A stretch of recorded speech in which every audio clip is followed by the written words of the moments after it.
Hello, my name is Anirban Basu. I'm an economist, and my job today is to talk about the economy. I want to thank CCBC for inviting me to speak to some of its most important stakeholders. This presentation is entitled Emerging Growth Opportunities for Baltimore's Entrepreneurs and Innovators. We're going to talk about the pandemic world, the post-pandemic world.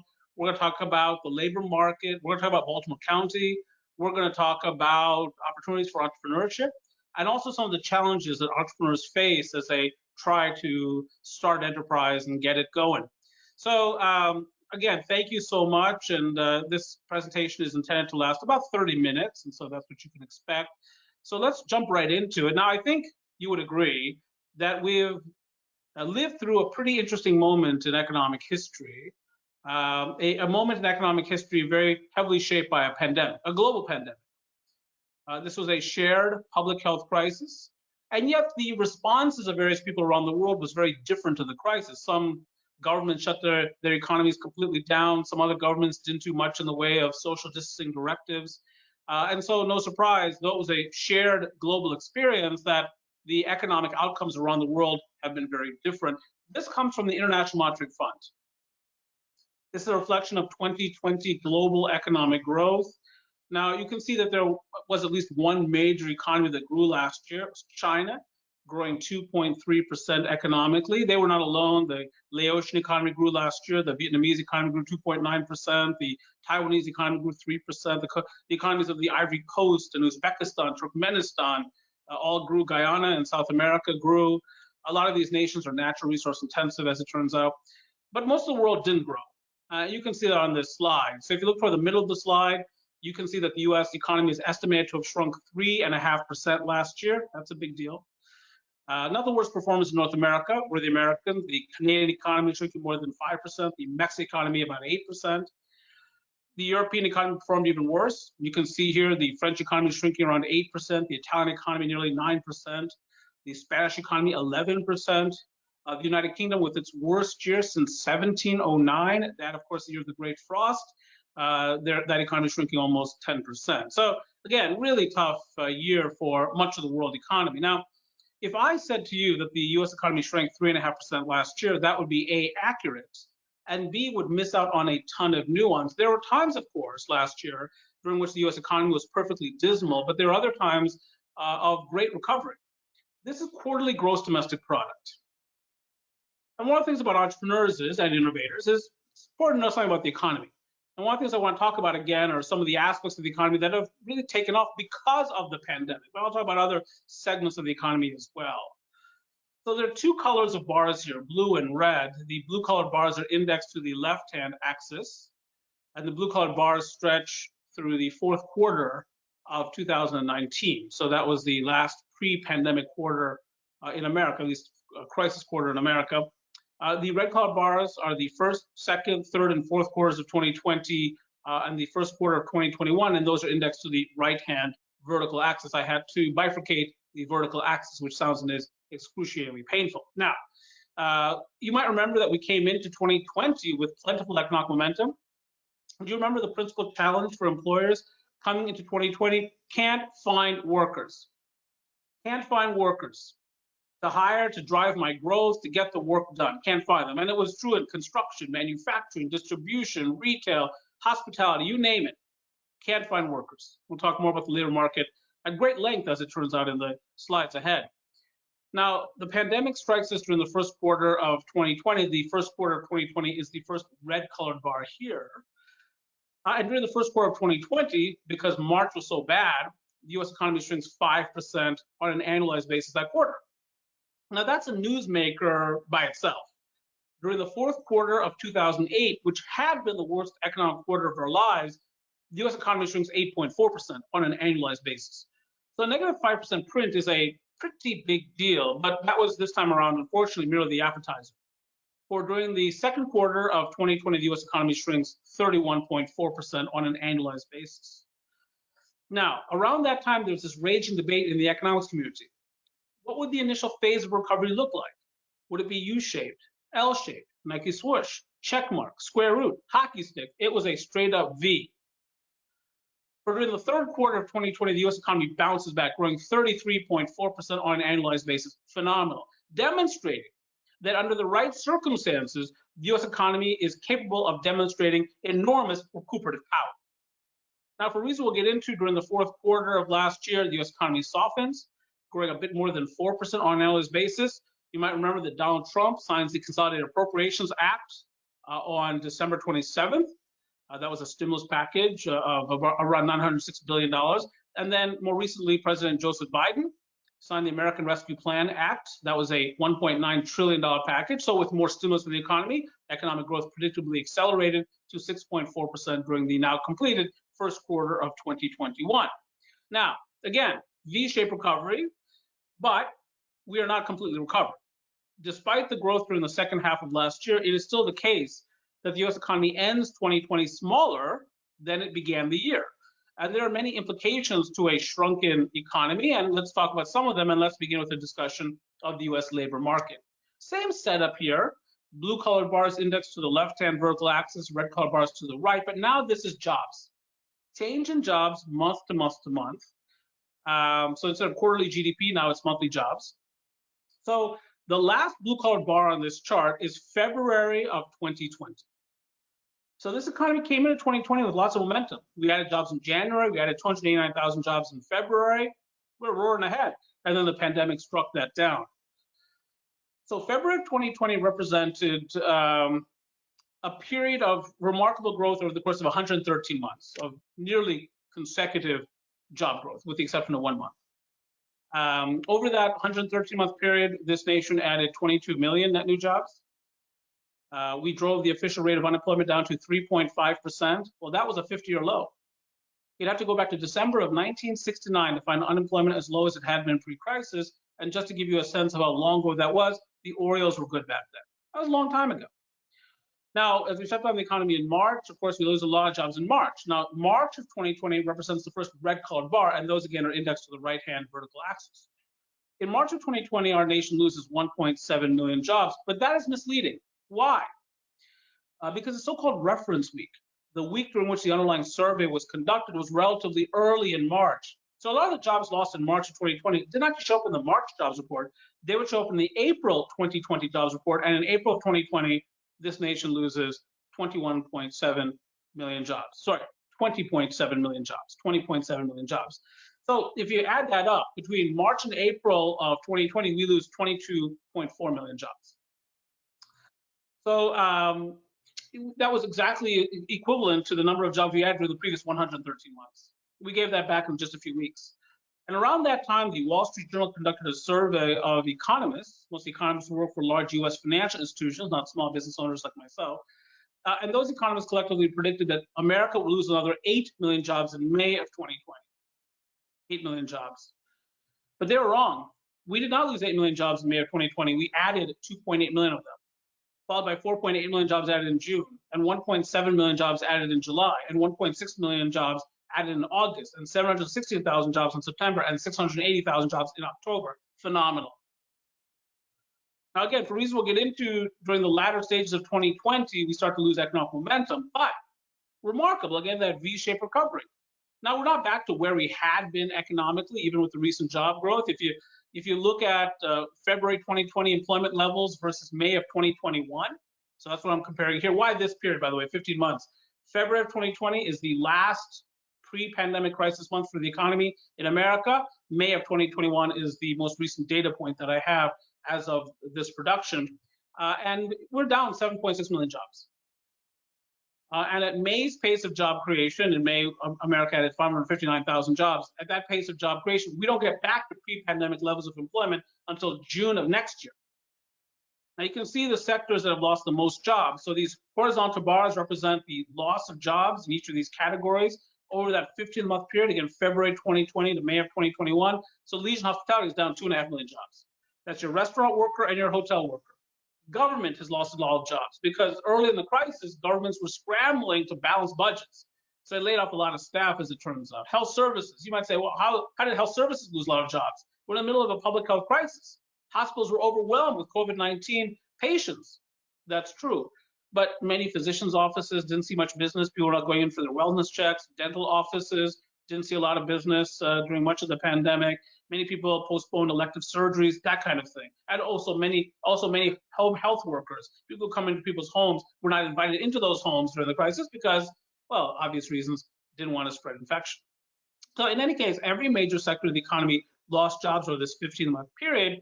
But again, those entry-level or near entry-level jobs in leisure hospitality, again, restaurant workers and hotel workers, that's where we saw the most job loss. Now, you might ask the question, well, what about Maryland? Well, I'm glad you asked, because that's my next slide.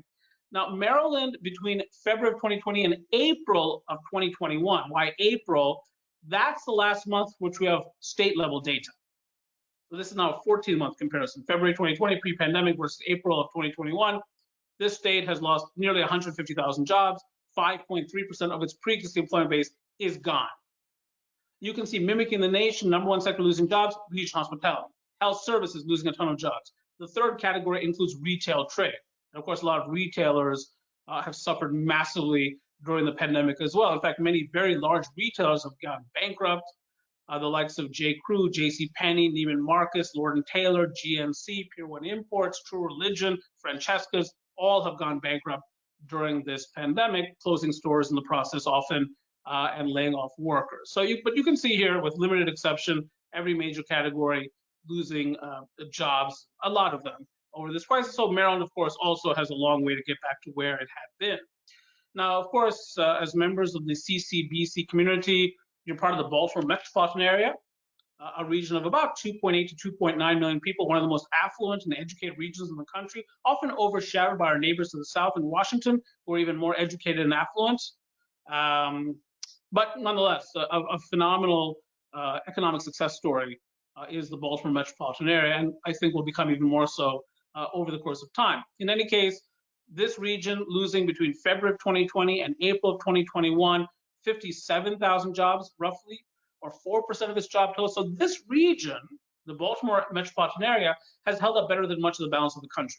The country during this 14-month period lost 5.4% of its jobs. We lost 4% of our jobs. So a lot of jobs lost, don't get me wrong, but the point is we've held in pretty nicely. And you can see here that one significant category actually adding jobs, that professional and business services category, shipping in 5,600 net new jobs over this period. Often those are the white-collar workers who have been able to work remotely and therefore been less susceptible to job loss. Now let me show you some regional data for the country. This is employment growth for the 25 largest metropolitan areas in America in percentage terms. So again, the comparison period here is February of 2020 versus April of 2021. This is a mistitled slide, that's for sure. Why? There's no job growth here. Every one of the nation's largest metropolitan areas lost jobs over this 14-month period, but some regions held on to more of their jobs than others. At number one, San Antonio, Texas. Who is the governor of Texas? It's Greg Abbott. Greg Abbott has been one of these governors very aggressive in keeping his economy open during the crisis. Big newsmaker, has made news along a lot of dimensions, as it turns out recently, but the economy is one of them. So at number two is Tampa. That's in Florida. Not enough that they won a Super Bowl. Their economy has also been one of the more stable economies during the course of this crisis. Who's the governor of Florida? Well, it's Ron DeSantis, of course. Ron DeSantis, again, one of these governors very aggressive in keeping his economy open, often responding to the public health crisis by not responding. At number three, that's Dallas. Again, that's Greg Abbott in Texas. Number four is Phoenix. That's Governor Doug Ducey, again, pretty aggressive in keeping that economy open. So there have been some governors who've been very aggressive in keeping their economies open during the crisis. Governors like Brian Kemp of Georgia, for instance, who opened his economy on April 20th of last year. Sometimes you'll hear Georgians say things like, we never really shut down our economy. You won't hear that so much from folks in Atlanta necessarily, but in other parts of Georgia, you might actually hear that. Now, at the bottom of the second column, you see the regions that have lost the most jobs as a fraction of their pre-existing employment base. So for instance, at number 25 is Orlando. And you might ask the question, Anirban, what is your narrative here, sir? That's Florida, that's Governor Ron DeSantis, same state, same governor, what gives? What gives is the structure of the Orlando metropolitan area economy, which is about theme parks, leisure and hospitality, retail trade. It's not about remote work. It's about in-person experience, and that doesn't go so far during a period of social distancing. So the structure of regional economies also helps shape these data. At number 23, San Francisco. At number 24, Los Angeles. Who's the governor of California? Why, it's the wickedly handsome Gavin Newsom. Himself could be a Hollywood actor. very aggressive in keeping that economy shut down. Not himself so much shut down, a bit of a party animal, but the economy shut down. So some governors very focused, again, on the economic and employment outcomes. Other governors more focused on the public health outcomes. It's not for me to say which approach is better. That's for you to decide. I'm merely pointing out the obvious as an economist that those kinds of policies have major economic ramifications. At number 22, New York Metro. Who's the governor of New York? Well, of course, it's Andrew Cuomo. His counterpart in New Jersey, Phil Murphy, fairly aggressive in keeping that region economy shut down. New York City, you'll remember, was an early stage viral epicenter. So one of the things that they needed to do early on, they felt they needed to do, was to shut down mass transit. And when you shut down mass transit, you basically shut down much of the New York metropolitan area economy. Again, number 21, San Diego. Again, Gavin Newsom. And California at number 20 is Boston. That's Governor Charlie Baker, has to be a Republican. Also, again, one of these governors very aggressive in keeping that economy shut down. This is Baltimore County employment, but this is by place of residence. So this is not a reflection of the number of jobs in Towson or Owings Mills or Catonsville or White Marsh or Hunt Valley or Cockeysville or Lutherville or Timonium. This is a reflection of people who live in Baltimore County and who work. So the population of people living in Baltimore County with a job, you can see from the chart at the beginning of the pandemic, was around 445,000. Immediately by April, almost 50,000 people had lost their jobs. 50,000 Baltimore County residents had lost their jobs. And as late as April of 2021, so if you look toward the right side of the slide here, we're still down 31,340 jobs in terms of our residential base having jobs. 7% job loss. So Baltimore County hit really quite hard by this pandemic. And of course, in Baltimore County, you've got a lot of folks who work in healthcare, which again lost a lot of jobs, counterintuitively, but also in segments like leisure and hospitality. Again, lots of restaurants, fair number of hotels, and those businesses collectively at least let go of a lot of workers. This is the unemployment rate. So as I said earlier, we came into this crisis with a 3.5% rate of unemployment. By April of 2020, that's the big peak you see here, it's 14.7%. Now you can see the improvement since that time. By May, we're back down to around 5.8%. That's a bit misleading because about 3.5 million people have left the labor force since the pandemic began, meaning that they're neither working or looking for work. And that helps to suppress the unemployment rate measure. If you added those people back into the ranks of job seekers, the unemployment rate would be closer to 8%. But nonetheless, if you flip this slide upside down, and why on God's green earth would you do that, is because less is more here. The lower the number, the better. This is unemployment. So if you flip this slide upside down, you'd actually see the letter V. V for vibrancy or vitality or restoration or partial restoration thereof. This is unemployment rates for those same 25 metropolitan areas. You can see here Detroit Metro, all that manufacturing capacity there. Lots of demand for goods right now. E-commerce sourced goods, for instance, which is goods generally. People have spending power right now, many people, not everyone. So Detroit has a relatively low rate of unemployment. The highest unemployment rate here you can see in Los Angeles, again, Governor Gavin Newsom and perhaps some of that policy making at work there. This is Maryland unemployment rates by county, and there's some impressive news here. In Carroll County by April of 2021, already with an unemployment rate less than 4%. Queen Anne's County, St. Mary's County, around 4%. Pretty impressive. You can see here other parts of the Baltimore metropolitan area, Howard County, Harford County, Anne Arundel County with rates of unemployment less than 5%. Baltimore County itself, the county of greatest interest today, of course, 5.7%. And then Baltimore City with a stubbornly high unemployment rate of 7.6%. But you will see these unemployment rates, I presume, come down over the summer. Lots of seasonal hiring during the summer, including of those restaurant and hotel workers, and that really will help to bring these rates even further down. This is a history of Baltimore County unemployment, the unemployment rate back to April of 2000. Just you can see the trajectory here. We're not close to being back to where we were. So again, I mentioned earlier that we had this V-shaped recovery. Please don't get me wrong. We're nowhere close to complete recovery. I'm merely suggesting that since the worst of it back in March and April of last year, we've made some significant progress, and I think much faster than many economists might have thought possible. Now, some of you might be entering the labor market, the jobs market. I'm here to tell you that during the final business day of March in this country, we had 8.1 million available jobs in America. That was an all-time record. So employers are looking for workers right now, lots of them. Now, what am I showing you here? So there's various labor markets in Maryland, and I'm showing you data regarding those. This is the ratio of unemployed people to job openings. So we want this ratio to be smaller. We want fewer unemployed people per available job. And in Baltimore County, in that workforce investment area, WIA, you've actually got a ratio of unemployment to job openings of less than 1. So what does that mean? There are more job openings than there are unemployed people. That's great, because that means demand for workers is high, and that's exactly what we want as we try to get back to where we had been pre-pandemic economically, when we had that lovely low rate of unemployment. This gives you a sense of job openings in Baltimore County by industry, pre and post-pandemic. Lots of data here. But if you look at the left-hand panel here, that's pre-pandemic as of January of 2020. So if you look at the second numeric column, there are openings, job openings. Number 1 sector for job openings, healthcare. Number 2, professional services. Number 3, retail trade. If you look post-pandemic, that's the right-hand panel, April 2021 data, healthcare and social assistance, number 1 sector with job openings. So whether pre-pandemic or post-pandemic, healthcare is a major source of new jobs. That's what this says. Lots of retailers hiring right now. So many people didn't lose their jobs during the pandemic, but they saved money because they couldn't go to ballparks and spend $7 on a hot dog. They didn't take a vacation. They didn't do as much shopping. So they've saved money. But now that the economy is reopening, there's more spending opportunity, more opportunity to go to retailers and spend money. And so no surprise, retailers have a lot of job openings right now that are waiting to be filled. Again, professional services and manufacturing also major sources of job openings in Baltimore County right now. Now, one of the other things that some of you are doing, some of you might be looking for a job, but others might be thinking about starting your own business.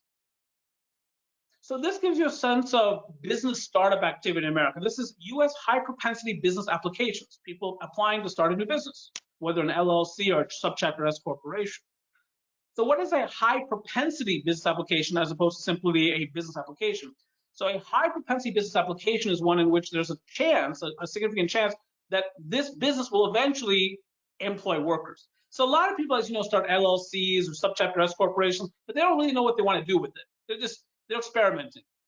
But there are other people who have a business plan, or they have some good sense of what it is they want to accomplish with their business, and so they start a business. And eventually, if they're lucky and they're successful, they start hiring employees, which of course is a beautiful thing. Now, what this chart shows, lots of business startup activity right now. So early in the pandemic, what was going on? A lot of people lost their jobs.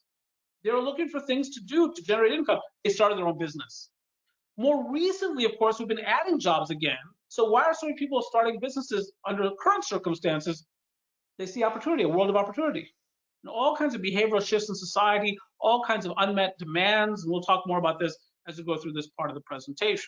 This is a reflection of high propensity business applications by industry in 2021. So if you look at where we see a lot of business applications, retail trade nationally, this is national data, lots of people starting up new stores. That's what this says. We suffered a lot of retail bankruptcy last year, lots of store closures. Macy's closed a lot of stores, other retailers, of course, Main Street retailers, smaller retailers.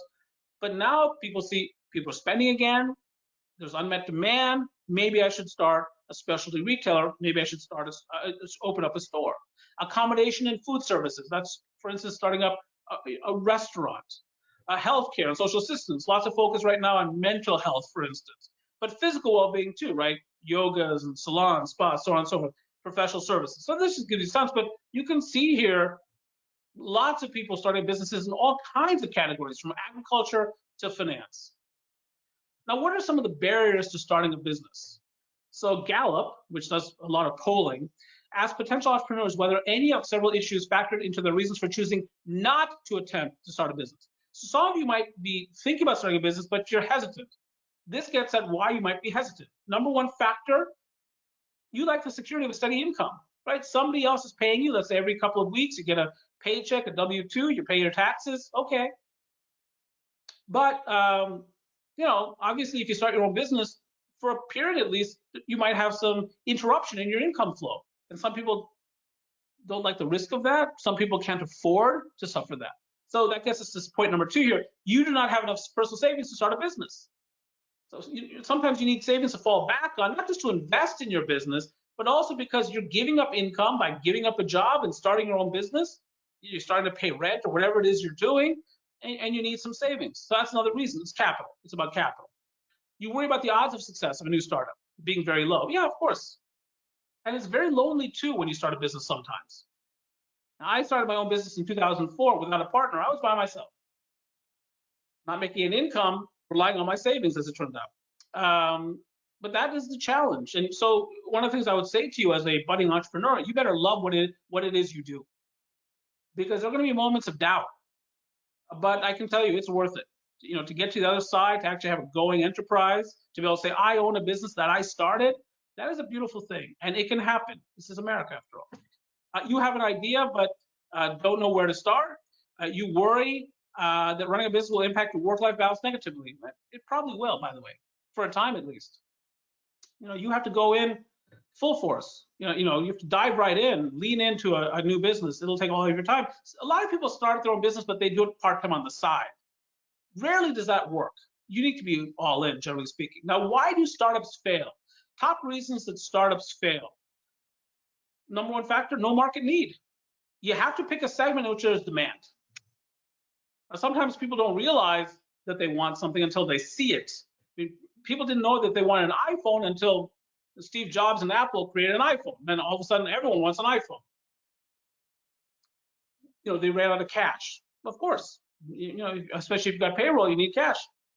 You know, wrong team. Be careful when you choose a partner. I got to tell you that. Having a partner is like being married. You got to pick the right one. Somebody you can work with, somebody you can trust. Don't take that too lightly. Other issues, outcompeted, bigger competition. There's some big firms out there. You want to compete head on with Amazon, good luck. Other issues, pricing and cost issues. There are all kinds of issues there. Poor marketing is another factor as well. Challenges faced by new businesses pre and post pandemic. Well, pre-pandemic, number one factor, can't find customers. Post-pandemic, 80% said you can't find customers. That's a difficult time. So 60% pre-pandemic said finding customers was challenging. Post-pandemic or during the pandemic, 80%. But now, of course, we're headed toward the post-pandemic world, and consumers have a fair amount of money to spend. Other challenges, funds to start the business. 64% said that was a difficulty pre-pandemic. During the pandemic, it was up to 72%. So certainly during the pandemic, having a new business was challenging, but now we're moving toward the post-pandemic world. So there's a fair amount of money out there in the economy. A lot of households have saved money, not all. Some are facing eviction, some are facing food insecurity. All kinds of circumstances out there. I understand that, you understand that, but again, these are all kinds of things that we have to challenge as would-be entrepreneurs. Finally, let me give you some sense of the outlook for the economy. Now, we economists have a tendency to complicate things, and we do that to make ourselves seem smarter than we are. The figuring is that, well, if we can say things that people don't understand, they'll think we're really smart. But economics at some level boils down to two things, and only two things, and that never changes: demand and supply. That's all you get. And in America, the principal source of demand is the American consumer. You've heard this statement a million times: the consumer is 2/3 of the economy. What they really are 2/3 of aggregate demand. So it's why we monitor so carefully consumer psychology. Are they confident? Do they like the president? Here I'm showing you the University of Michigan's Index of Consumer Sentiment. And the consumer right now is saying to us what? We're still nervous. We're not back to where we had been pre-pandemic in terms of our confidence. We're worried now about inflation. The unemployment rate is still meaningfully higher than it was pre-pandemic. We've heard about all these shortages of things like chlorine and softwood lumber and what's going on. Gasoline prices are up, that kind of thing. So there's that. But I can make the point, I can make the case that household finances have never been in better shape. Now, that sounds at some level very insensitive, because there are a lot of Americans who are facing food insecurity, who are facing eviction, who lost their health insurance during the pandemic when they needed it most, who are behind on their student loans, whatever it happens to be. But there's another group of Americans who managed to save up a lot of money during the pandemic. This is the US savings rate. I won't go through all of this in the interest of time, but people in many households have been saving a lot of money. Again, income coming in, could be stimulus payments, could be stepped up unemployment insurance, could be money from their jobs, but the spending opportunities have been few and far between. Restaurants have been closed, malls have been closed, theaters have been closed, ballparks have been closed, so on and so forth. So there's a fair amount of spending power right now in the US household sector. What's the issue right now? Why is the economy not really taking off just yet? Supply side issues. And one of the issues, of course, is the shortages of all these inputs you've probably heard about. We had that pipeline issue on the East Coast not so long ago. The Suez Canal was shut down for 6 days, these kinds of things. And shortages bring with them often price spikes. but also a lack of confidence among small business operators who create the bulk of jobs in America. This is the National Federation of Independent Businesses Index of Small Business Optimism. Question, Small Business America, is it a good time to expand your business over the next 3 months? Answer, not really.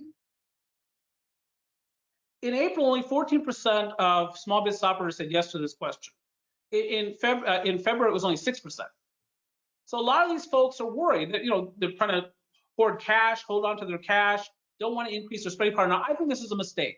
I think this is a time for small business to be on the front foot because the economy is going to be spectacular going forward. You're going to see growth that is unlike anything you've seen before. I would argue to you that now is a very good time to start your own business this summer because there is so much spending power among many households in America. And because there's so many changing behaviors, so many novel ideas, so many emerging technologies, it really is a good time to be an innovator and an entrepreneur. So final slide. Conclusion, for an economy to flourish, both demand and supply sides of the economy must participate. So there's ongoing stimulus in the economy. Some people are still receiving stepped up unemployment insurance benefits, for instance, but other forms of stimulus. So demand is still strong. But supply remains constrained by numerous factors, not just in America. So we in America, we've seen all this vaccination program proceed, but in much of the rest of the world, vaccination programs have scarcely begun. So the global economy is not really ready to get back to it. So in the short term, the result is that the U.S. savings rate will continue to be elevated, and that will spring-load the economy for very rapid economic growth once vaccines become even more broadly available around the world and in the United States of America, and the supply side really comes back to life. So bottom line, the back half of 2021 should be simply spectacular for economic growth. Now, it is the case that we've amassed a massive national debt over the course of this crisis. The national debt is screaming now past $28 trillion, and that might be an issue one of these days. But for the balance of 2021 into 2022, expect very strong growth, the kind of growth that you might want to have if you're starting a new business. Hey, thank you to the CCBC community for being with me today. It's a privilege, and hope we'll actually meet in person someday in the not too distant future. Thank you very much.